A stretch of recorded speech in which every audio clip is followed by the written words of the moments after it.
talk about types and styles of GIFs, right? So like, there's like, a GIF isn't just a GIF like per se, or a GIF, you know, but there's like so many different styles, and like the uses of them are different, right? So like think of your user. So like somebody's going to use like reaction GIFs are kind of like how people express themselves and how they communicate with people. Like nowadays you can almost have a conversation. Like if you guys use Dump or whatever, you literally could just talk to each other with images, and that's basically what the reaction GIF is. Basically, it's just like an emotion. What's up? You want questions along the way, or yeah, just spit them out. I don't care. The last one, I had no idea what you were talking about. Oh, sorry. Like the video one versus the photography one. Oh, we're gonna hit that. We'll we're get gonna there. hit that. Okay. So save your questions to the end, all right? We cover all the bases. All right. Sorry. So we got the reaction GIFs. Like somebody will like somebody's on Facebook and like, well, Facebook doesn't accept GIFs, right? So boom, suck it. But like somebody's on Twitter,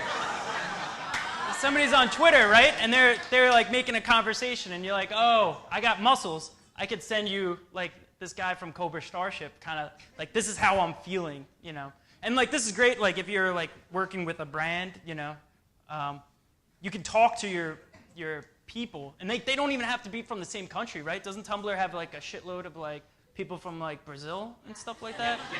It's like it's a lot of people from around the world, right? And like it's more than that. But like you could talk with images and not have to like deal. All right, I got a drink. I said like you don't have to deal with like that whole language barrier, because even if you talk to somebody with English, like they might not get it.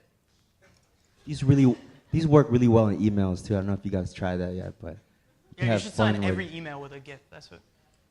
If you want to be as unprofessional as we are. Agency life. Could show you're edgy. So then so sequential, right?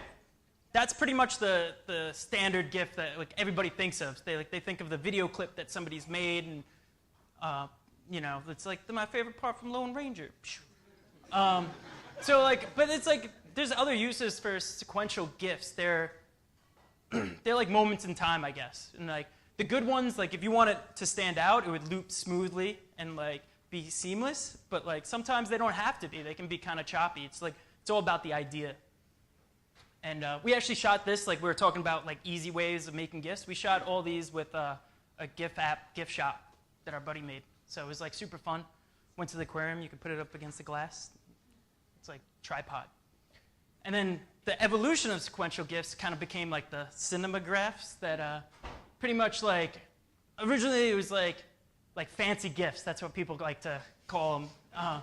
It's like when GIFs like blew up, like GIFs have been around, but then like New York Times saw it and they're like, oh, it's fancy now. It's like, GIFs have always been fancy. Like nobody's really noticed the potential. So then like the cinemagraphs came around and people were like, oh, like they got excited about them because they're beautiful.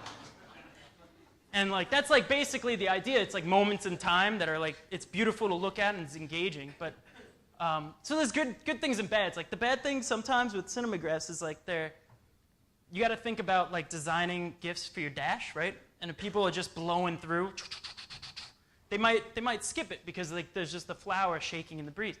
Very subtle. Yeah, they're super subtle. And like it's like the movement isn't supposed to like kind of tickle you a little bit, get you drawn in. But so like the good thing about it though is like if you are on the New York Times and there's a piece about them, and like it doesn't have to be about the GIF itself, but it's about like this one we snuck into the abandoned Six Flags in New Orleans, right? So if there was like a piece on the New York Times about the abandoned New York Times, like I mean, New Orleans, I got a drink. The abandoned theme park, right? And New York Times could have a nice fancy, pinkies out with it. And like you could see, like along the way, you see like these really nice GIFs. It kind of enhances the story of like the desolation and stuff. Like rather than like if these were just static images, these kind of like entice you a little bit better. So then moving on to like the stereoscopic. Stereoscopic GIFs, basically, they're almost like the true GIF because it's kind of like an illusion because it relies on always repeating.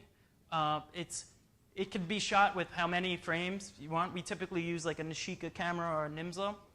And basically, it's film, like some of it, so it gives it the nice grain. And it's great for, like, it has its different uses. Like, so stereoscopic is good if you're on the run. You got to, like, snap a picture, and you want it to give it, like, nice motion.